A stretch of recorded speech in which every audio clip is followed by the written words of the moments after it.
అందుకే మేము చెప్తున్నాం, ముమ్మాటికి మీరు కాంగ్రెస్ వాదులే, మీరు తెలంగాణ వాదులు కావు. మీకు మీ కాంగ్రెస్ పార్టీ ప్రయోజనాలు తప్పితే తెలంగాణ ప్రయోజనాలు మీకు పట్టవు.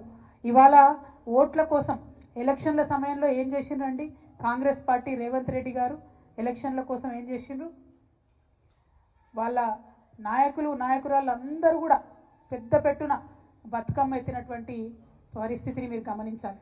ఇవ్వండి శ్రీమతి ఇందిరాగాంధీ గారు, మరి తను బతుకమ్మ ఎత్తుకొని తెలంగాణ ప్రజలకు బతుకమ్మను శుభాకాంక్షలు చెప్పినటువంటి వ్యక్తి.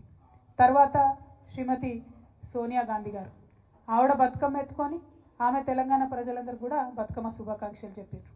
ఇదిగోండి మన తెలంగాణలోనే ఎన్నికల ముందు ర్యాలీలో ప్రియాంక గాంధీ గారు, రాహుల్ గాంధీ గారు బతుకమ్మ ఎత్తుకొని తెలంగాణ ప్రజలకు శుభాకాంక్షలు చెప్పారు. తర్వాత ప్రియాంక గాంధీ గారు అద్భుతమైనటువంటి ట్వీట్ చేసిండ్రు. ఏమని చేసిండ్రు? తెలంగాణ ప్రజలందరికీ ప్రత్యేకంగా తెలంగాణ ఆడపడుచులందరికీ బతుకమ్మ పండుగ శుభాకాంక్షలు. ఎందుకంటే 1978లో ఓరుగల్లు మహిళలతో కలిసి మా నానమ్మ శ్రీమతి ఇందిరాగాంధీ గారు బతుకమ్మ ఉత్సవాల్లో పాల్గొనడం ఒక మధుర స్మృతి అని చెప్పి ప్రియాంక గాంధీ గారు చేసినటువంటి ట్వీట్ ఇది. అంటే ఓట్లు ఉన్నప్పుడు మాత్రం మన పండుగలు పనికొస్తాయి. ఓట్లు ఉన్నప్పుడు బతుకమ్మ తెలంగాణ ప్రత్యేక పండుగని, తెలంగాణ ఆడపడుచులందరికీ శుభాకాంక్షలు చెప్పాలని ఓట్లు ఉన్నప్పుడు గుర్తొస్తాయి. ఆ వీడియో చూపి.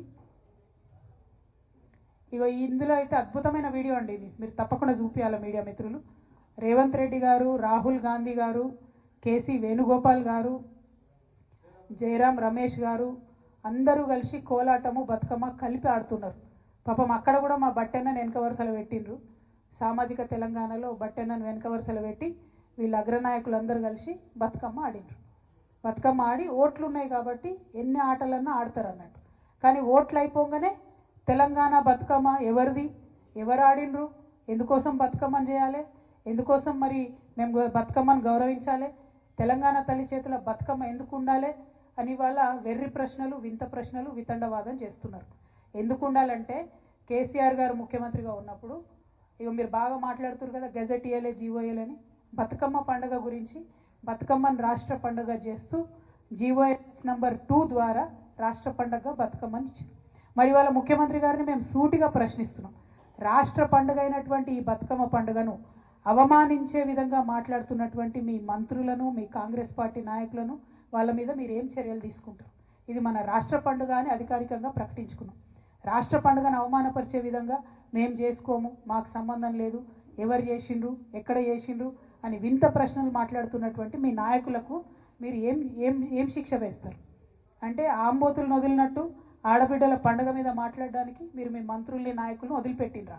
ఇది వాళ్ళ చెప్పాలి మీరు.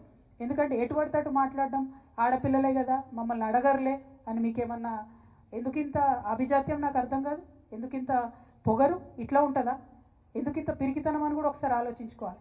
ఎందుకంటే బతుకమ్మ మీరు తెలంగాణ తల్లి రూపం మార్చేది ప్రజల ఆమోదం ఉన్నట్టయితే అసలు జీవోతోనే అవసరం ఏముంది? ఇంకో రకంగా పెడితే కేసులు పెడతామని బెదిరించేటట్టు గెజెట్ ఇవ్వాల్సిన అవసరం ఏముంది? ఇంత పిరికితనం ఏంది? ముఖ్యమంత్రి గారు ఇవాళ ప్రతి జిల్లాలో ఒక చిన్న పోస్ట్ సోషల్ మీడియాలో పెడితే వాళ్ళ మీద కేసులు పెడుతున్నారు. వాళ్ళ మంత్రులు ఫోన్ చేసి బెదిరిస్తున్నారు, వాళ్ళ నాయకులు ఫోన్ చేసి బెదిరిస్తున్నారు. ఓన్లీ బీఆర్ఎస్ కార్యకర్తలనే కాదు, సామాజిక మాధ్యమాల్లో ఒక ప్రెస్ మిత్రుడు పోస్ట్ పెట్టినా కూడా ఫోన్ చేసి బెదిరించేటటువంటి పరిస్థితి వచ్చింది. మీకు తెలియదానే మీరు చూడలేదా ఎన్ని తిట్లు తిట్టిరు కేసీఆర్ గారిని? పెట్టినరా కేసీఆర్ గారి కేసులు?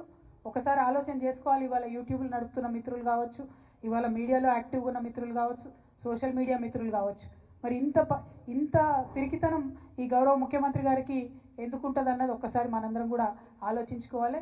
కానీ పిరికి ముఖ్యమంత్రి గారికి మేము చెప్తా ఉన్నాం, మీరు ఎన్ని జీవోలు ఇచ్చినా, ఎన్ని కేసులు పెట్టినా ఊరూరా ఊరేగించి మరీ మా ఉద్యమ తల్లిని నిలుపుకుంటాం. డెఫినెట్గా వందల వేల సంఖ్యలో తెలంగాణ తల్లి విగ్రహాలను ఆవిష్కరణ చేస్తాం. తెలంగాణ జాగృతి ఆధ్వర్యంలో చేస్తాం, బీఆర్ఎస్ ఆధ్వర్యంలో చేసుకుంటాం. తెలంగాణ వాదులం, తెలంగాణ ప్రేమికులం అందరం కూడా కలిసి ఊరూరా నిలబెట్టుకుంటాం విగ్రహాలు. మీరు మారిస్తే మా గుండెలలో ఉన్న తెలంగాణ తల్లి బొమ్మ చెరిగిపోదు. మీకు ప్రజలు అవకాశం ఇచ్చారు, వీలైతే 10 మంచి పనులు చేయండి. కానీ ఇట్లాంటివన్నీ చేసి తెలంగాణ ప్రజలను, తెలంగాణ వాదుల్ని బాధ పెట్టొద్దని కోరుతా ఉన్నాం. ఈ చర్చ అంతా కూడా వాస్తవానికి మీరు అభివృద్ధి చేయలేకపోతా ఉన్నారు కాబట్టి ఒక డైవర్షన్ కోసం మీరు వాడుకుంటున్నారని చెప్పి మేము బలంగా నమ్ముతూ ఉన్నాం.